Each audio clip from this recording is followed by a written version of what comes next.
Swag.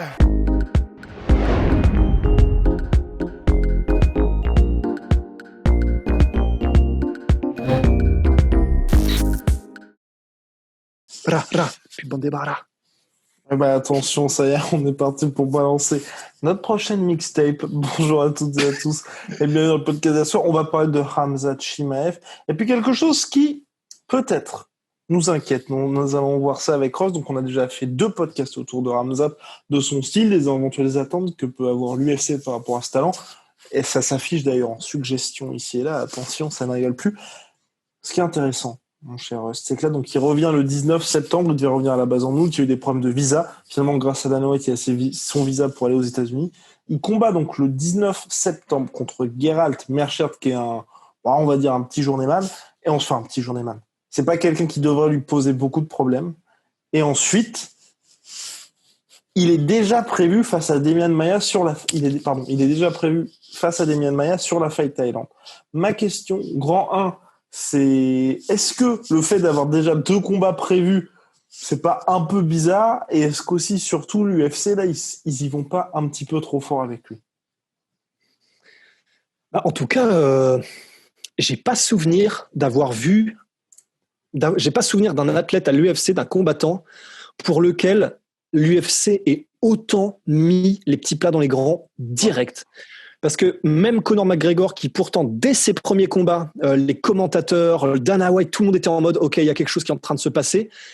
Mais j'ai pas l'impression qu'il y a un moment donné où ils aient prévu 2 combats en même temps pour ce gars. À la limite, d'ailleurs, c'est un bon exemple parce que Conor, je crois que quand il a combattu Dennis Siver, c'était déjà à moitié prévu qu'il combatte ensuite pour le titre. C'est ça. Donc, on pourrait considérer que, mais encore, c'était pas exactement ça parce que il fallait un combat pour Boston. On va voir Dennis Siver, qui est quand même un petit test, etc. Ok, c'était évident pour tout le monde que Conor allait combattre ensuite pour le titre et que c'était juste pour faire patienter. Mais là, le fait de vraiment clairement le dire de la part de Dana White, le fait de prononcer les mots, il a 2 combats de prévus. Il a 2 combats de prévus et donc d'abord un contre Meerschaert et le deuxième contre Maia à la Fight Thailand. C'est assez énorme. Ça vous donne un peu une idée. Le seul comparatif qu'on pourrait avoir, c'est McGregor. Et encore, c'était pas autant. Donc, ça vous donne une idée un petit peu de ce qui est en train de se tramer avec Khamzat. Là, Dana White, il est en train de se dire « J'ai ma poule aux œufs d'or tchétchène. » quoi. Et donc là, de retour le 19 septembre, il voulait être un petit peu plus actif. Normalement, ça devrait passer tranquille. Je suis un peu surpris, en fait, par ce combat-là. À part la volonté finalement de l'UFC juste de dire Dana White de réussir son pari, tu vois, de dire j'ai pu le faire entrer sur le territoire américain. Mais sinon, c'est bizarre parce que personnellement, qui gagne ce combat-là, ça va rien lui apporter de plus. Enfin, tu sais, j'ai l'impression que c'est un petit peu comme son deuxième combat à l'UFC où c'était juste pour dire tu vas battre le record de victoires, le moins espacé, donc à savoir 2 victoires en 10 jours. Je pense qu'il y a un peu de ça. Hein. En vrai, je pense qu'il y a un peu de... premièrement, c'est la fameuse, tu vois, c'est...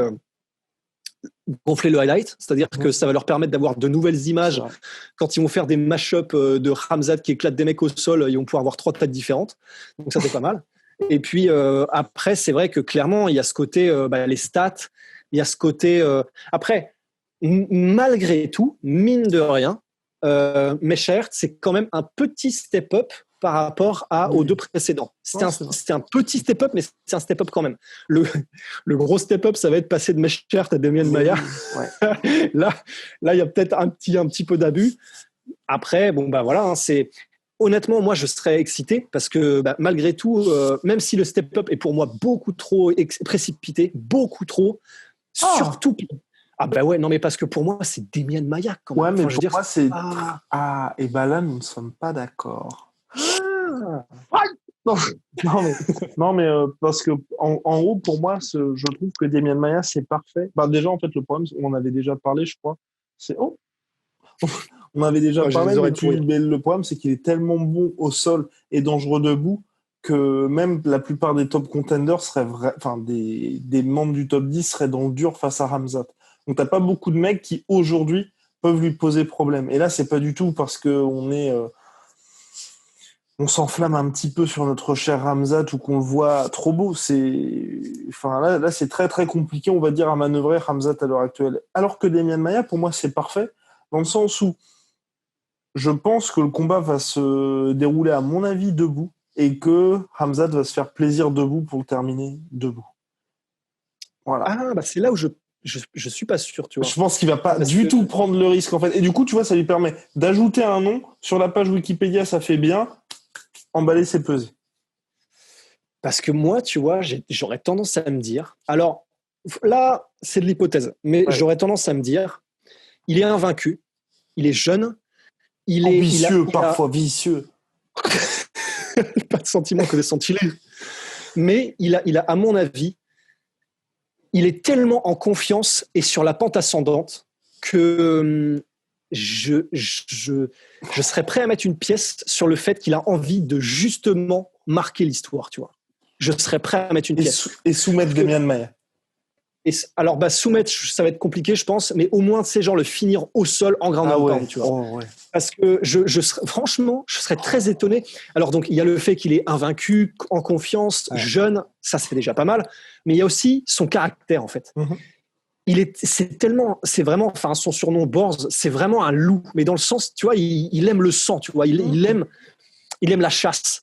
Eh ben, j'aurais du mal à me dire qu'il va, entre guillemets, la jouer safe quand on prend tout ça en considération. Franchement, là, en plus, tu vois, même dans leur camp d'entraînement, à mon avis, dans leur camp d'entraînement, même si Michael, je sais plus comment il s'appelle, le boss du All-Star Gym en Suède, est quelqu'un de super bon, de réfléchi, de calme, de posé, etc. Mais je me demande malgré tout si quand même, dans ce camp d'entraînement, il n'y a pas une inertie qui va faire qu'ils vont se dire, clairement, on a une pépite, clairement, on a un prodige.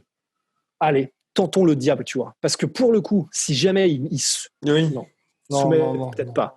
Mais si jamais ils mettent au sol, contrôle au sol, parce que c'est possible de contrôler au sol. Okay. Si jamais ils le contrôlent au sol et qu'ils le finissent à un moment donné en ground and pound, là, et c'est possible, tu vois, c'est possible qu'ils se disent ça. Enfin, parce que si l'objectif n'est pas la soumission, c'est pas du tout que ce sera facile ni évident. Franchement, il faut bien qu'on se rende compte qui est Demian Maia, tu vois. Enfin, en plus, c'est du sol, c'est-à-dire que c'est un striker d'exception qui aurait en plus quelques facultés athlétiques. À 45 piges, ça commence à être compliqué. Si c'est pas un style qui repose purement sur la technique, ça commence à être compliqué. Et je pense qu'il essaiera même pas. En vrai, je pense qu'il essaiera pas. C'est trop. Honnêtement, je suis d'accord. Ce serait beau pour le panache et tout, mais c'est tellement risqué. Enfin, tu vois, quand tu sais que même un mec comme Burns n'a pas trop voulu s'y aventurer, tu vois. Ouais, mais Burns, j'ai l'impression que c'est pas Burns. Monsieur Burns, c'est pas Khamzat, tu vois, je pense. Oui. Tu vois, on parle souvent de ce facteur X.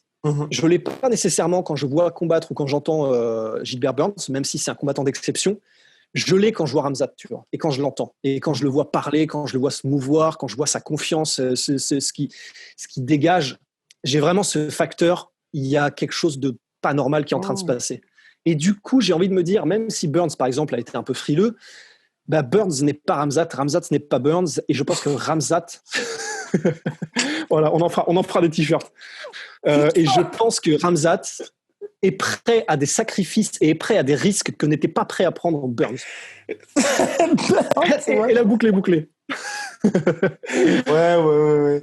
Drop de mic. Ouais. Enfin bref, en tout cas, ce combat-là, il est prévu a priori sur la Fight Island, donc ce sera vraisemblablement octobre pour notre cher Khamzat. Bon, pour moi, clairement, c'est bien parce qu'en plus, c'est un combat que Khamzat souhaitait, où il avait justement tweeté à Demian Maia t'es une légende, je te respecte, mais t'es le prochain.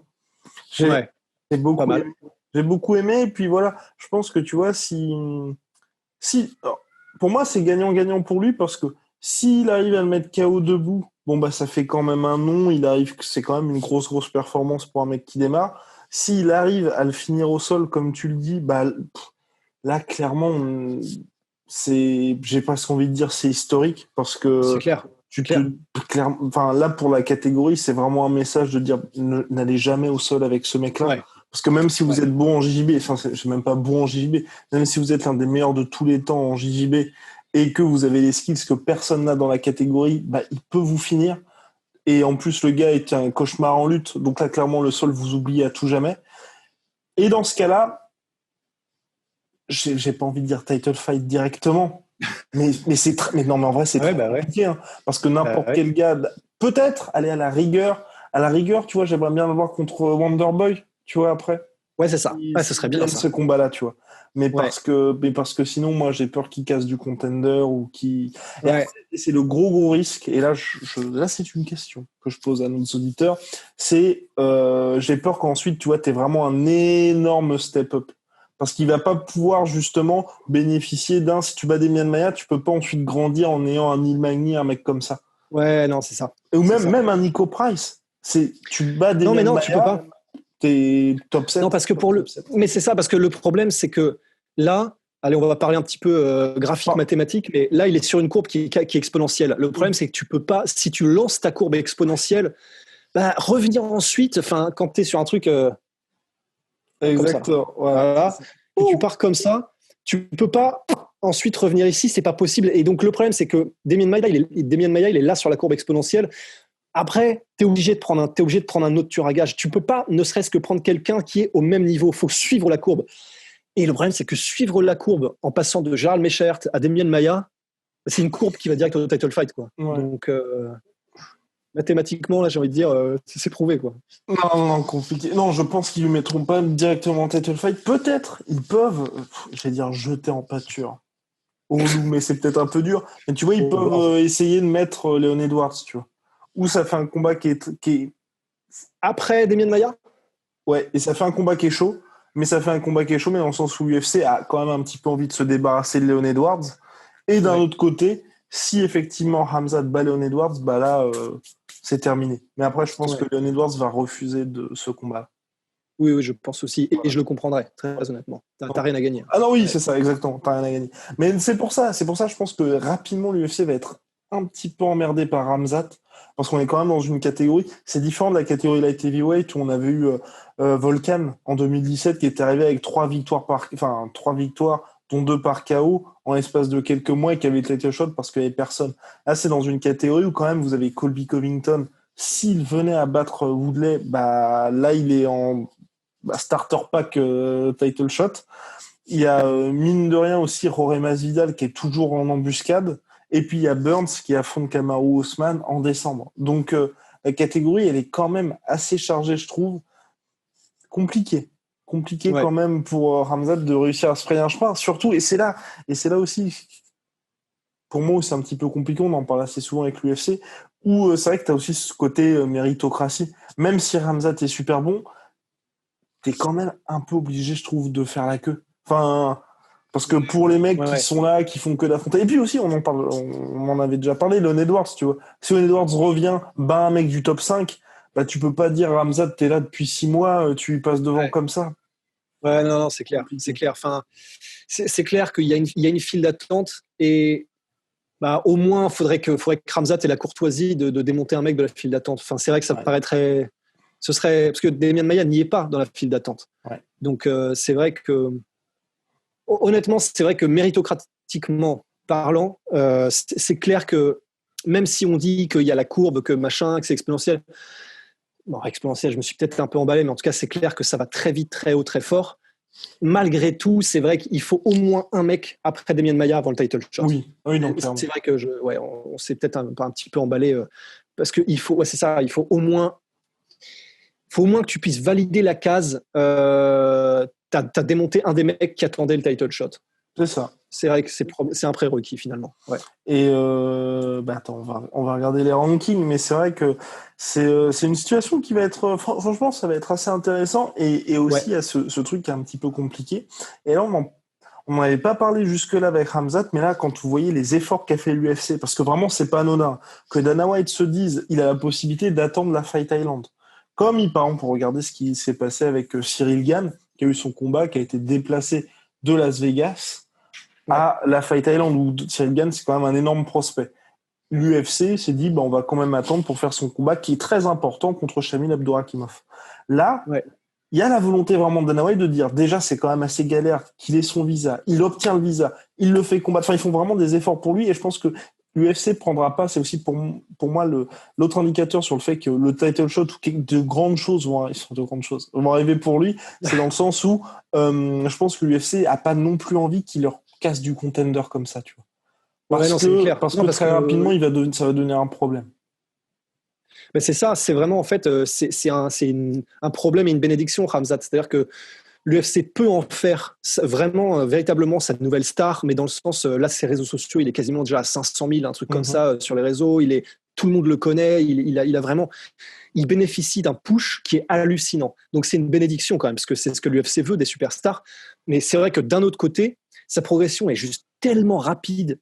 Et là, tu le mets contre n'importe quel prospect, parce que si tu veux faire un truc prospect contre prospect ou un truc comme ça, il y a des chances. C'est vrai qu'il faut probablement tempérer en disant on verra quand il sera contre un mec qui est top 10 et qui sera complet, comment ça se passe, etc. Mais voilà, on a quand même cette sensation que ça va aller très vite. Et c'est vrai que le problème, c'est que ça fait un petit peu comme Ngannou en heavyweight, c'est-à-dire que tu as un mec qui est OK, il n'est pas champion, mais tu le mets contre n'importe qui, il va probablement le tuer. Et c'est pas bon pour les affaires, quoi. Donc c'est vrai que ça va devenir un problème. Et surtout que là, pour finir, Demian Maia est actuellement classé 7e de la catégorie. Donc en cas de victoire, Khamzat prendrait sa place.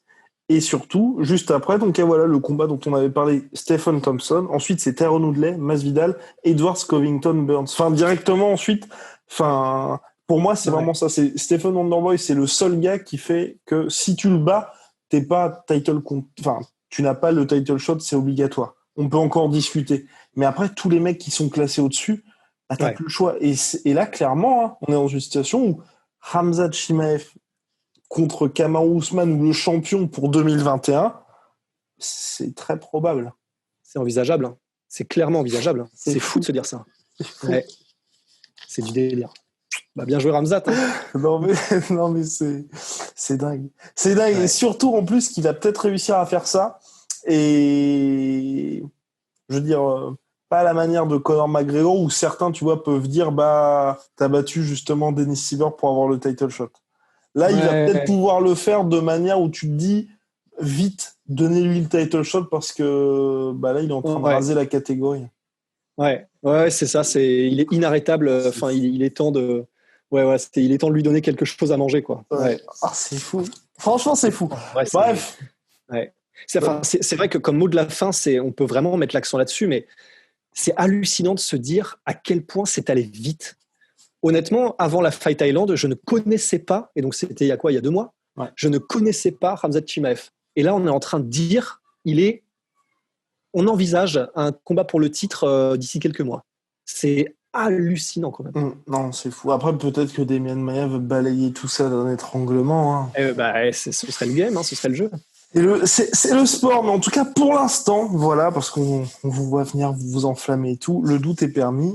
Et si Khamzat venait à battre Demian Maia, clairement, là, il est dans les starting blocks. Je rappelle quand même, Gilbert Burns, c'est exactement ce qui s'est passé. UFC Brasilia, il bat Demian Maia par TKO. En short notice, ensuite, il affronte Tyron Woodley. Et title shot, tu l'es promis juste après. Ouais. Et pourtant, Gilbert Burns, il y a 1 an, il affrontait l'Islandais. Gunnar Nelson. Exactement. Ouais, c'est vrai. Démonstration d'ailleurs. Tout va trop vite. Tout va très vite dans le football. Ouais. Allez. Moins de 10% avec le code Menasseur sur tout Venom. Sponsor de l'UFC, sponsor du ONE FC, sponsor de la sueur. On est ravis qu'ils nous accompagnent tout simplement. Et puis moins 42% sur tout MyProtein. Jusqu'au 14 septembre. Là aussi avec le code la sueur. Et c'est aussi en description. À très vite. À très vite. Swear.